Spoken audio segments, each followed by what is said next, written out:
Hi everybody, hope you're doing marvellously well. Sitting here with the rather wonderful Rachael Moore. How are you? Doing well, how are you?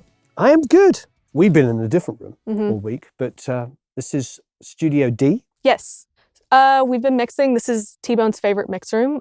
He said it's one of the best sounding control rooms he's ever heard. So we love to bring tracks in here and kind of, especially when we track at a different studio, and just kind of see how they translate. And it's been really fun this week working on this movie soundtrack that we've been doing. I know you said you were under NDAs and can't talk about which movie it is. Yeah. But T-Bone doesn't work on like low budget, Lifetime indie movies. flicks. No, he doesn't do any Lifetime stuff. Yeah, actually, he probably would do a low budget movie if it was amazing. So but no Lifetime stuff. Yeah. So that's interesting. So when you're mixing here, how much is in the box? How much is outboard? Because the thing about BlackBird, obviously for anybody who's ever watched a video on BlackBird, they have more gear than they know what to do with. Yeah, and that's so true. And it's split. It's hybrid for sure. One thing that's a little, with T-Bone and his engineer in LA, Mike Persante, they have always been, lots of gear. We're in a slightly different situation post-COVID with it. We're trying to streamline between LA and Nashville. So it's evenly split with stuff that's in the box that we can easily send out to LA. And then also if there's something we really like, a chamber or something we know we want to treat, then we will use an actual piece of gear for it. But yeah, we're working on a workflow right now that streamlines basically, because it's going to get tossed back and forth. You said they just got a Genesis over there. So yeah. How are you printing stems? And then sometimes, right. Yeah, sometimes we do on certain things, like I said, and then I'm trying to print effects as I go, so that if this does get in Mike's hands or someone else's hands, they're able to pull it up and kind of hear what we're hearing. And it's something that's constantly evolving. We use audio movers a lot to kind of bounce back and forth when Mike wants to hear something, or if we want to send something out there, vice versa. But yeah, it's like this new post-COVID workflow. So now you came through BlackBird. You went to school here. Yeah, so I was one of the very first classes. It's been, I think, 8 years ago. Moved to Nashville, didn't know a single person or a single thing to do, and so I decided to do that, and it ended up being a really great thing for exposure. It got me, introduced me to Jakir King, who I interned for, and he, was a hero of mine and really great mentor, and then that evolved into him getting me a job at one of the busier studios in town, Sound Emporium. And that was really great. I kind of wanted to go the studio route as far as cutting my teeth, because it was always important to me to be exposed to as much as possible, as many people as possible, as many different techniques and experiences as possible. And that place definitely did that. And so for that, I'm really grateful. And it, in turn, introduced me to T-Bone. It's funny, I don't know if T-Bone knows this, I need to bring this up to him, but my first interaction with T-Bone was I towed his car. So yeah, and I don't think he remembered that. I need to bring it up to him. He'll probably think it's funny now, but that was my... Hopefully. He, coming up through Sound Emporium, he did Oh Brother, Cold Mountain, Walk the Line, all these movie soundtracks, all these Raising Sand, all these huge albums there. And so he was, obviously well known, and he came through and I towed his car, and and he wasn't mad about it. But then, yeah, we actually got to work together and it hit it off personality-wise, and then he moved to Nashville, and it just made sense. And so I've been working for him for going on 2 years now, and very grateful. I can't say enough good things about him. He's a great mentor, great human being, and I appreciate him so much. So fantastic. Yeah. So when you're at Sound Emporium, I understand the experience you're talking about, because for those people who don't know the way Nashville is, you have to be up and running within like an hour. Yeah. It's the bar is set very high in Nashville, but that's what I wanted to be exposed to. I got to see, the Nashville Machine is what they call it, which is, the demo world and then, other things as well. And so I was grateful to at least be exposed to all of that. Someone asks me now, like, how do you mic something? I can tell them 5 different ways. This is how I would do it, or I can tell you how, 5 other people would do it, because I've seen it. And And so that's beneficial, you know. How long were you at Sound Emporium for? About 5 years.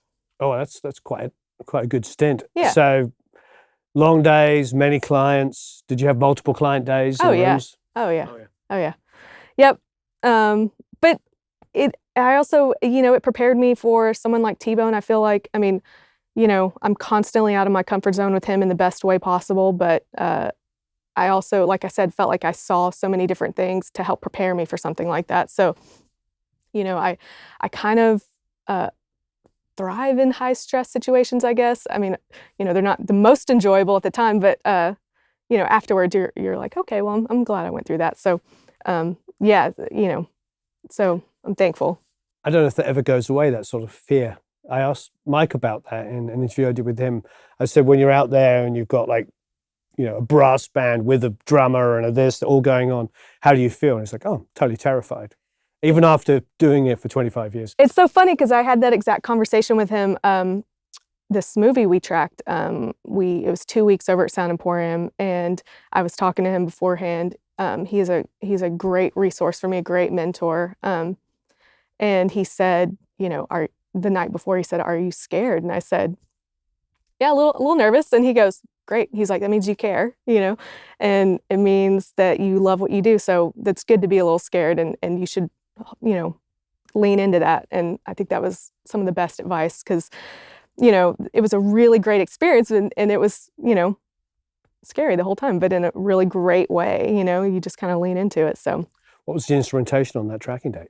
it was 2 drummers, steel, acoustics, electric, keys.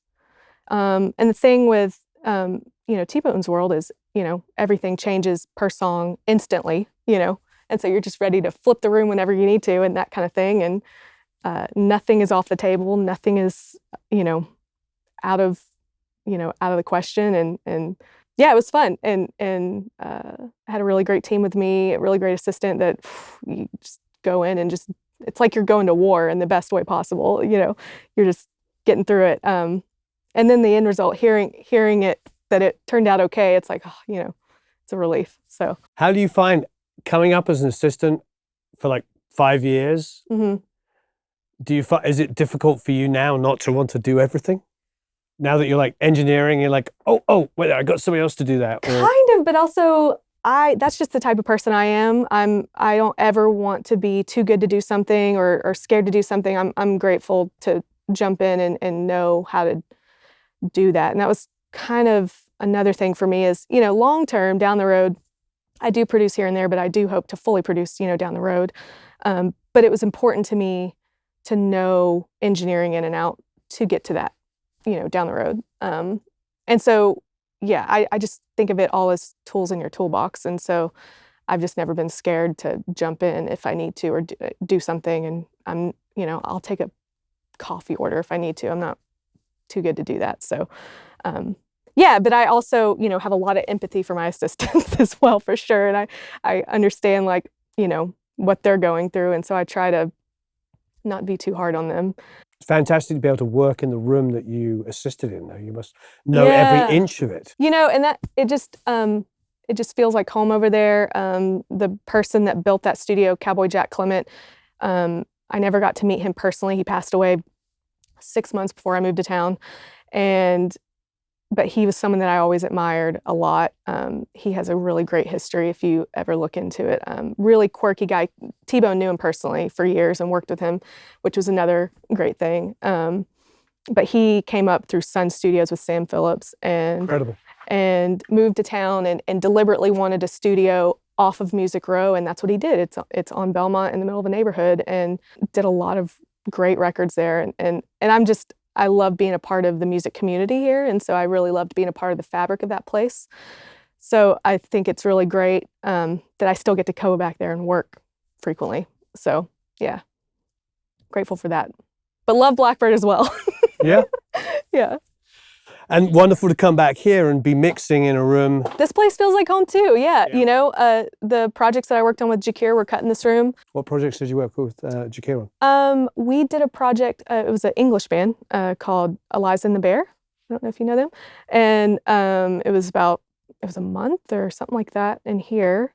And that was really fun. That was the first time I'd seen like a rock band cut and the whole process. And Jakir has his whole process streamlined and just down to a science. And it was really great seeing him work and do that, and learned so much from him. And it was so great. You know, we would work 12-hour days, and then at 10 p.m., you know, we've been working all day. He would turn around and be like, "Do you have any questions about anything? Or did you, see how I did that?" And I just thought that was really great that he would take the time to explain something to me or ask me after working for so long. So I really enjoyed him. And he still checks in on me. He's so great. I'm really lucky to have some really great champions here for me, and a lot of people that really support me. And so thankful for the community here. It is a really uniquely supportive community. Yeah, it is. And I think that's why I've stuck around in Nashville, for as long as I have. I think I told you I was, thinking about, other cities, LA, New York, and I don't know. I just really enjoy the community here. Not saying there aren't communities in other cities, but I just feel like it is. People are especially interested in helping each other. I know I try to help people when I can, and people look out for me, and yeah, I love that aspect of this industry, the personal aspect. So. And when you started at BlackBird, I was talking to Mark yesterday. He said, were you one of 5 people in the class? Yeah, there were 5 people in the class, yeah. Incredible. Which ended up being a really great thing because we got a lot of the studio time, but they were like, yeah, this is never happening again. Because we were the 2nd class to go through, or 3rd class, something like that. It was very new, and just not a lot of people knew about it. And actually, what brought me here was I was a huge fan of Jakir King, and I knew he worked at BlackBird, and that's why it was so crazy that I even ended up getting to work with him. But he was such a hero of mine, and I was like, I want to be a BlackBird. So it's just funny how those things work out. It's actually a funny story. John McBride, towards the end, he's like, I like you. Who do you want to work for? And I named off, 5 different people, and Jakir was thrown in there somewhere. And he was like, you want to work for Jakir King? And I was like, I would love to work for Jakir King. And he just picks up his phone and calls him, and it was like 8 p.m. And Jakir answers, and he goes, "Hey, Jakir, I have someone here I want you to meet. She's very hungry, blah, blah, blah. I would, would you be interested in meeting her?" And he goes, "I'm eating dinner, but yeah, sure. If you think I should meet her, I will. Let's set up a time." And hung up, and he goes, "That's how you do it." And he was like, "All right, I gotta go get butter for Martina McBride."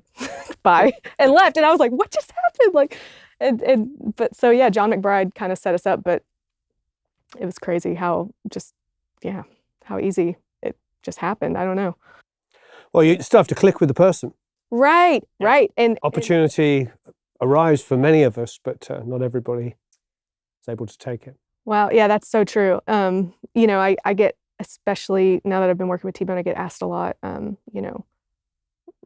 there's no secret really to why anything happens. You just say yes to everything. I think that's just anytime something comes across the plate, I just say yes, and just see what happens. And a lot of times, it just is what it is. And sometimes really great things happen. And even I think also the scariest stuff is where you need to be. That tends to be because. Another side story, T-Bone, when he reached out to me, he said, "Can you come to my house and talk to me?" And I was like, "Okay." And we knew each other somewhat then, but only when he was in town, and hadn't heard from him in like 6 months or something. And so I went to his house, and he was like, "I need help on this TV stuff, and none of my guys can get on a plane right now." And I'd never worked in TV or film. I'd always only worked on records, and so I just said yes, not knowing what it meant. And it just meant so many more things than just that. But I remember leaving his house like, I have no idea how TV and film works, but we're gonna figure it out. But yeah, and it was a whole different skill set. But then, some records came along, and we ended up mixing a record together. And this artist, Adia Victoria, who's really great. Movies, musicals, audiobooks, like all of the above. I mean, God, he has his hand in everything. And so it's just, I love expanding my horizons, and it keeps me on my toes, and always working on a documentary as well. Just so many things. But I was someone that never wanted to get comfortable or get too comfortable, or And so, yeah, I just kind of do everything, even whether I've done it before or not. When you're given the choice, is there any sort of things that you just absolutely love, pieces of equipment that you just as a go-to for you? Definitely, there's like, if we're talking microphones, there's definitely tube mics that I like, M49, 47, 67, all of those obviously amazing. When I find myself in the trenches and just need to put something up quickly, it's more often than not a Buyer's M160, yeah. Nice. And because I feel like they sound good on everything, and I would honestly mic a whole band with them if I could. But if I just need something very quick and don't have a lot of options or whatever, that's my stranded island microphone. I would just put it on anything. Quite European of you. Is it? Oh, I'll take it. Yeah. I just, there hasn't been really anything that I put one of those on, a guitar, a vocal, piano, overheads on drums. I'm trying to think. It sounds good on everything. And so, I have a lot of musician friends that ask me, mics at home, and they're cheap, and I just swear by them. But obviously, I love the good tubes and all those things as well. This day and age, it seems like everyone's, pockets are not as deep as they used to be. So. And John owns everything anyway. That is true. Yeah. So when I'm here, So you can't buy anything because John owns it all. No, that's true. So when I'm here, yeah, I'll play with all those fun things. But if you find yourself like going to be a part of a project that they're recording in a house, and just, like I said, off the beaten path, not everyone gets to record in a studio all the time. Buyer M160, $500, something like that, $600. And your home setup, what do you have? So I mainly have a mix rig at my house right now. I have 3 artist mix that are kind of wired together. I mix through some Apollos, and dreams of having more of a tracking space in my house. I can do vocals at my house, but it's just a mix room right now. And because you are able to mix in the box pretty. I'm pretty exclusively in the box when I mix now. Mainly just for traveling and recall. I think it's the biggest appeal, and it all just sounds really good now. UA stuff and waves have come a long way. And what monitors do you have at your studio? Focal Shape Twins. Okay. We have a pair of those, don't we?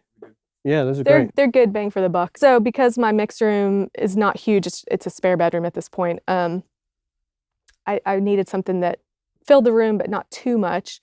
So I got these Focal Shape Twins, and the low end translates nicely on them. And I've actually brought them into studios and tracked on them, and I like them. So really good bang for the buck. Good mid-priced speaker.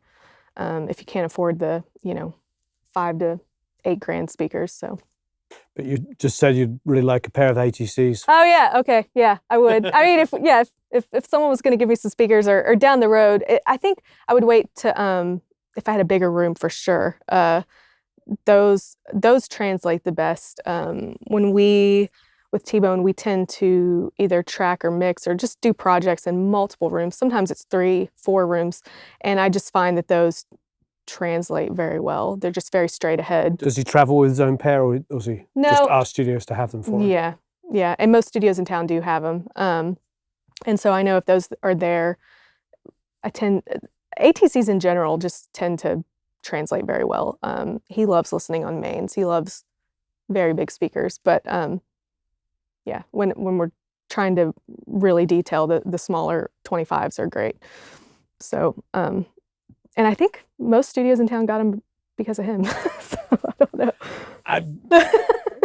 It doesn't surprise me. I think that's the sort of way it works. Yeah. Any other favorite pieces of gear? Or, about this one, another little geeky question. Any can't live without it plug-in? Well, Fab Filter. The EQs will make it on every channel, basically. They have their multi-band compressor that is my favorite. De-esser's great. Most of their stuff I grab for sure. RX I use just about every day. And then for fun stuff, Sound Toys, honestly. There's a couple delays I grab. Their plate's great. Those are the ones I use basically every single day. And then obviously UA stuff. Their chamber, the Capitals chamber, is what we were using. It's really great.